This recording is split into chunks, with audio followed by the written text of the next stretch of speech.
धर्मेंद्र प्रधानांच्या राजीनाम्यापर्यंत माघार नाही. भाजप पुरस्कृत गुंडांची आंदोलकांमध्ये घुसून दगडफेक, अभिजित तिपके यांचा गंभीर आरोप.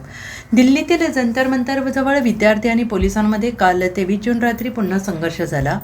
पोलिसांच्या माहितीनुसार कॅनॉट प्लेसमधील टॉल्स्टॉय मार्गाजवळ काही आंदोलकांनी पोलिसांवर दगड आणि बाटल्यांनी हल्ला केला आणि या हल्ल्यामध्ये कॅनॉट प्लेसचे ACP विवेक भगत जखमी झाले.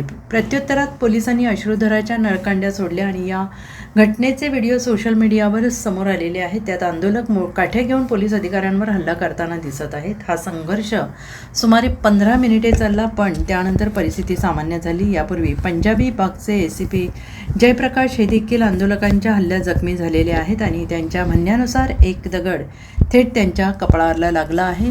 गुरुवारी सकाळी दिल्लीतील 16 मेट्रो स्थानके पुढील सूचना मिळेपर्यंत बंद ठेवण्यात आली होती.